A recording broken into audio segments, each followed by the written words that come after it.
Hi there BookTube, it's Eleanor here and it's time for my March book haul. So it transpires that I ended up with quite a few books this month and I didn't think I was going to have so many books, but there was Mother's Day and I got books. The lovely Kaitlin from KittyG was getting rid of some books and so I got some books there. And then I got sent some books from publishers. And then I went on a BookTube meetup and I allowed myself to buy 3 books. I'm not feeling guilty because I did say that I would be allowing myself some special occasions to buy some books over the last, over the year. So I think 3 is not too bad and I'm really pleased I got them. One especially because it's not one that's actually published, I don't think, in the UK, and it's a sequel to a book that I read recently this year and I loved. So I'm not going to feel too bad and I'm going to show you those ones first. So this sequel that I'm talking about is Bombay Blues by Tanuja Desai Hidia, and I loved her first book, Born Confused, where we follow a girl called Dimple and she's growing up in the UK and she is struggling with her identity and learning about her culture, and she's struggling to work out where she fits in and what her thoughts and feelings are in book 1. And I'm not going to spoil it by talking about the synopsis for book 2, but needless to say it was a really good contemporary story with plenty of diversity and some really interesting ideas that were broached. So you can check out my wrap up of this. If you're interested in that, let me know and I will link you to the video where I talk about that.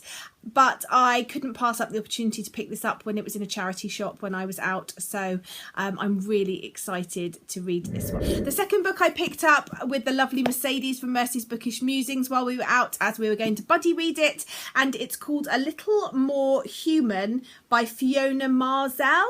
And I've still got the sticker on there. I bought it in Forbidden Planet, so I got a whole £1 off, which is very exciting. And I just, me and Mercedes were looking at this and reading the synopsis, which is really interesting. It's set from a male perspective, which is something both me and Mercedes realised that we don't tend to read very many male perspective novels. But after I read A Boy Made of Blocks recently by Keith Stewart and loved it, I'm a little bit more open to trying them. Often I find they just don't suit me for some reason, but I'm not being sexist. I just gravitate. I don't naturally go out and say, oh, it's a man writing or a man protagonist, I won't buy it. It just happens. So I'm really excited about this one. It says, Phil Schneider is falling apart. His wife has betrayed him. His father is hiding on early onset dementia, and experimental surgeries at the biotech facility where he works are causing disturbing side effects.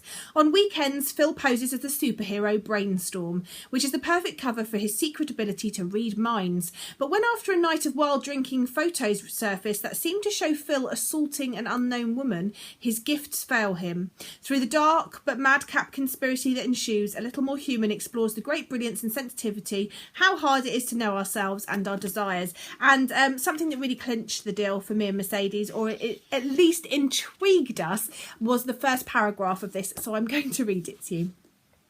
He came to on the back of a horse, weeping into his chest. The dreams he'd had, the man he was. Where was the hurt today? The throb in his balls was disco. The throb in his head was science. He'd had too much to drink and he felt like hell, believed in hell. And there in the sky, a bird, a plane, or just the drone of his fancy life taking flight. So I'm really looking forward to this and I can't wait to buddy read it with her. And then the final one I picked up, it just called to me. Maybe it's the pretty cover. It's called Carnivalesque by Neil Jordan. This again was in a charity shop. It's beautiful. It's a hardback, naked hardback, which I love. And it says, to Andy and his parents, it looks like any other carnival, creaking ghost train, rusty roller coaster and circus performers. Well, that had me. But of course it isn't. Drawn to the Hall of Mirrors, Andy enters and is hypnotised by the many selves staring back at him. Sometime later, one of those selves walks out and rejoins his parents, leaving Andy trapped inside the glass, snatched from the tensions of his suburban home and transported to a world where the laws of gravity are meaningless and time performs acrobatic tricks. And now an identical stranger inhabits Andy's life, unsettling his mother with a curious blankness as mysterious events start unfolding in their coastal Irish town. So Janet will be happy because it's set in Ireland, and I never read books set in Ireland, so I'm super excited about this. It just sounds really magical. So those were the 3 books this month that I bought for myself. Next up, I'm going to talk about the 3 Shelf Slam books that I was very kindly given. I was super duper spoilt by the lovely Janet from Swirly Girly Reads, who I devised Shelf Slam with, and she got me The Trouble with Goats and Sheep by Joanna Cannon, which I keep hearing amazing things about. I heard amazing things from Janet about it when she read it, and also from Mercedes. They've both said if you like Cara Spray, you're going to love this. I think they both gave it 5 stars. I love Cara Spray. 5 stars, yes please. So I can't wait to read this one. It's set in the summer of 1976. Now, if you didn't know, I was born in 81, so this is before I was born, but I have been told that that summer was really stiflingly hot. I think there was a heat wave, so that sounds really interesting. And it's following 10-year-olds Grace and Tilly, who decide to take matters into their own hands, and I think we're learning about all the different characters in this small cul-de-sac, so I'm really looking forward to this. And then she super spoilt me. She was only meant to get 1, but she got me this one as well, which is For Darkness Shows the Stars by Diana Peterfund, and this is a persuasion retelling, but it's a YA fantasy, no, science fiction, but it's a persuasion retelling, which I think is brilliant. It says it's been generations since a genetic experiment gone wrong caused the reduction, decimating humanity and giving rise to Luddite nobility who outlawed most technology. Elliot North has always known her place in this world. 4 years ago, she refused to run away with her childhood sweetheart, the servant Kai, choosing familial duty over love. Now Elliot's estate is foundering, forcing her to rent land to a group of shipbuilders, including renowned explorer Captain Malachi Wentforth and almost unrecognisable Kai. And while Elliot wonders if this could be their second chance, Kai seems determined to show Elliot exactly what she gave up. But Elliot soon discovers her old friend carries a secret, one that could change their society or bring it to its knees. Again, she's faced with a choice: cling to what she's been raised to believe, or cast her lot with the only boy she's ever loved. And it says here, inspired by Jane Austen's Persuasion. So I'm really looking forward to this because I really enjoyed Persuasion. And then the wonderful Brittany from Under the Radar Books, who's also doing Shelf Slam with me and Janet, got me this one called Wax by Gina D'Amico, and I'm really intrigued by this one. It's about I think it's a YA. I don't know if it's like a black comedy, but it's set in a town where its main sort of finances, I believe, come from this wax factory. One day a girl called Poppy goes into the factory, into the back room, and finds these like lifelike wax figures being made by this woman, and then when she leaves she finds an alive wax figure of a boy in her car boot, and he comes to life and he doesn't realise he's wax, and then there's like this burning down of the wax factory and all these sort of mystery. I just think it sounds weird and wonderful and hilarious, so yeah, I can't wait. And it's a 1-word title, which means I can try and read it this month. Right, so for the lovely books that I was given by Kaitlin, because she was getting rid of them, she gave me 172 Hours on the Moon by Johann Hartstad. So this, I believe, is a YA science fiction about a competition to be... NASA has a competition for a seat on the first shuttle to go to the moon in over 40 years. And I'm just intrigued by this one. And there appears to be diagrams and pictures throughout, which I really enjoy. Next is a choose your own adventure, Romeo and Juliet by Ryan North. I grew up loving these. So you read through, and then when you get to the end of a section, it asks you what you want to do, and you choose, and then it tells you what page to go to. I absolutely adored reading these as a kid. I always chose the most weird and wonderful things, and I can't wait to see how Romeo and Juliet fares with me at the wheel. Next is another one I could read this month, and that is Rose Blood by AJ Howard. I really loved Splintered, which is sort of an Alice in Wonderland retelling by AJ Howard, and this, I believe, is a Phantom of the Opera retelling. I don't know an awful lot about it. I assume it's going to be sort of along the similar lines of Phantom of the Opera. So I'm going to go in a little bit blind, and it's a one-word title, so I can read it this month. And then finally another one I could read this month, and that is Freaks by Amanda Hocking. I love the cover of this one. I just think it's really beautiful, and anything involving fairs and carnivals, and I'm in, really. This is set in 1987 about a small town where a carnival comes to this small town in Louisiana. It says the events take a dangerous turn. For Mara Besnick, the carnival is home. It's also a place of secrets, hidden powers and buried paths, making it hard to connect with outsiders. However, sparks fly when she meets a local boy, Gabe. They become inseparable. And it's just a really fun sounding story. And again, it seems, is there pictures in this one? Oh, there is a few. There's a few pictures through this one as well. So I'm really excited to try this. I've just found one more, which the lovely Janet has treated me to. She's spoiling me at the moment. Janet, my shelves are meant to be getting lighter. You spoil me too much, but I shouldn't complain really because it is very generous. But she got me Nemesis by Brendan Reichs, and this is again a one-word title, so I could read it this month. So all I really remember about this one is it's about a girl, and since the age of 8, every year or every 2 years, on her birthday, she gets murdered and then wakes up like the next day, and then life sort of continues. And I just think that sounds like a really interesting premise. And then there's an asteroid coming to Earth, so, you know, imminent danger.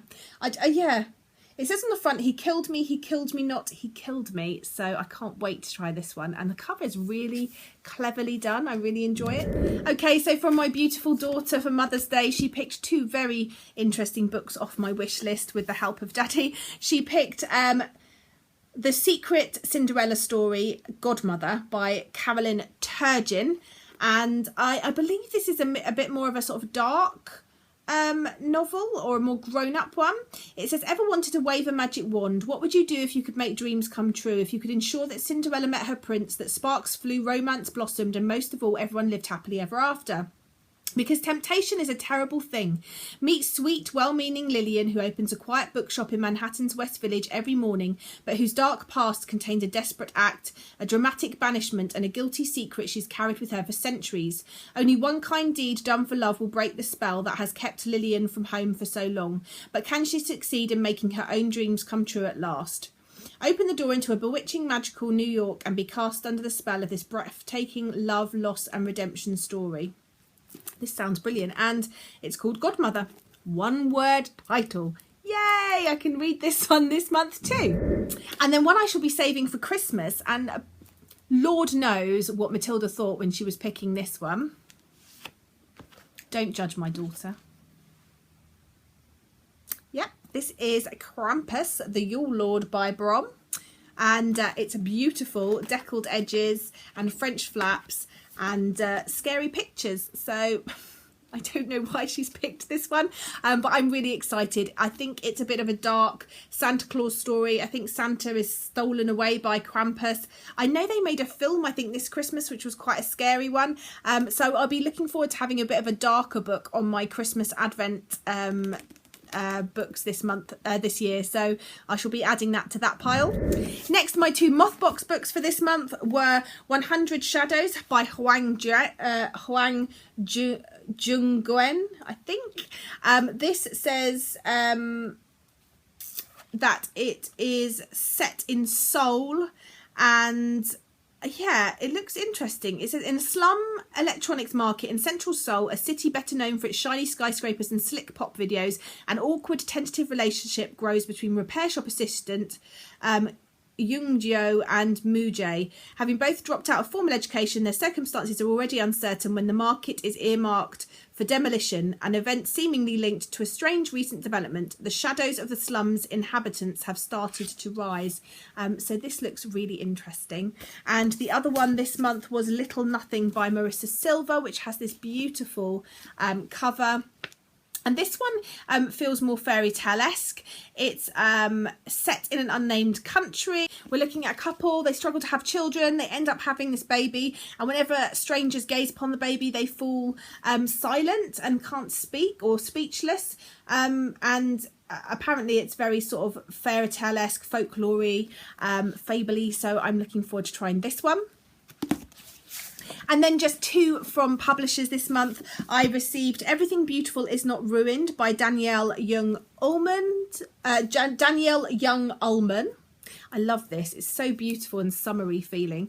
It says, when memories are too heavy to carry, just keep walking. Ingrid doesn't belong on a hardcore wilderness trek with a bunch of at-risk youths. She only agreed to come so that her mother would let her attend her dream school. But as the group journeys further into the wilderness, the past becomes impossible to avoid. Perhaps she does belong here after all.